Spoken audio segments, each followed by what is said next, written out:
All right, let's talk about one of the biggest, most misunderstood ideas in the startup world, the MVP, or minimum viable product. Seriously, so many people get this wrong and it costs them big time. So we're going to break it down and get it right.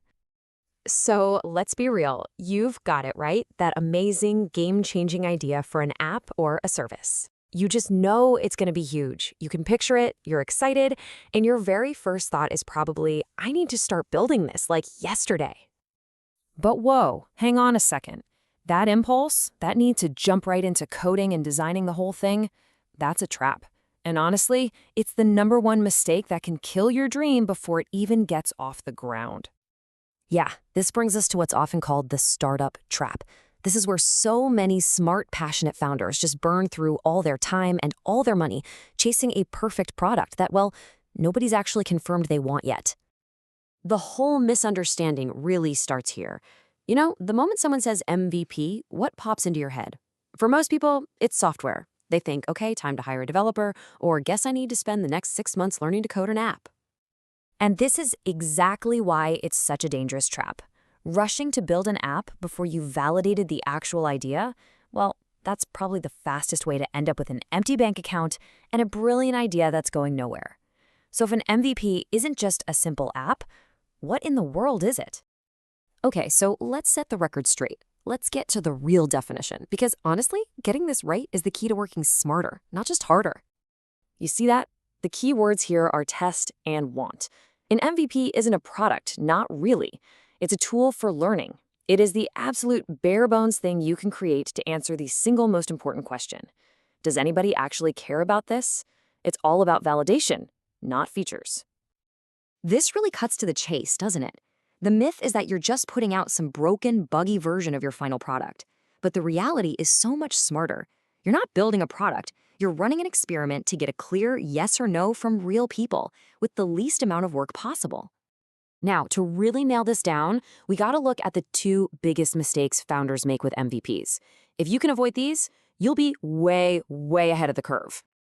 So mistake number one is that half-baked idea we just talked about. But mistake number two is the total opposite, perfectionism. You know, waiting for months, polishing every little detail, trying to make it absolutely perfect before anyone ever gets to see it. Both of these are completely missing the point. And this gets to the true goal. It's not about dazzling people with a flawless product on day one. It is all about learning.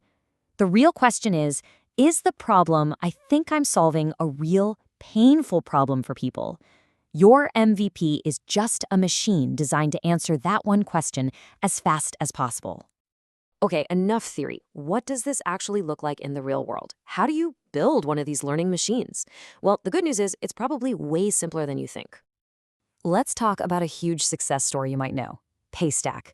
Before they were this massive fintech company, they were just a small startup with a hunch that online payments in Nigeria could be a whole lot easier. So what was their secret sauce? Laser focus. Their first MVP wasn't some giant platform with a million features. Nope, it was a simple, clean solution to one single, painful problem: giving merchants a way to reliably accept payments online. That was it. They proved that people needed that one thing first before building anything else. But okay, I hear you. That's great, but I can't code a payment tool. Well, guess what? You don't have to. The beauty of a true MVP is that you can start even simpler. You might not have to write a single line of code. Just think about this for a second. Let's say you want to create a food delivery app for your campus. Instead of building an app, what if you just created a WhatsApp group? You post a menu from one local spot, you take the orders yourself, you go pick it up and deliver it. If people start ordering, boom, you've just proven that demand exists. That's a powerful data-driven MVP right there. All right, so now let's bring this home to your idea. Let's take everything we've talked about and make it work for you. It's time to stop thinking about a product and start designing an experiment. This right here, this is the question. If you take one thing away today, let it be this. Forget the logo, forget the features, forget the branding for just a minute. What is the absolute simplest, quickest, cheapest thing you can do to find out if someone will actually part with their money or even just their email address for what you're offering? And the answer, a lot of the time, is incredibly simple. Your MVP could literally be a Google form for pre-orders. It could be that WhatsApp group we just talked about. Maybe it's a one-page website that just describes the idea and has a sign up for updates button. Or, you know what? It could just be you going out and having a real conversation with 10 potential customers. See, it all comes down to a fundamental mindset shift. You're not a product builder. Not yet, anyway. Right now, you're a scientist. And your idea is just a hypothesis. Every startup idea is built on a pile of assumptions. And the whole point of an MVP is to test the biggest, scariest one first. And that's the thought I want to leave you with. When you look at your big idea, what do you see? Do you see a finished product that just needs to be built? Or do you see an experiment that needs to be run?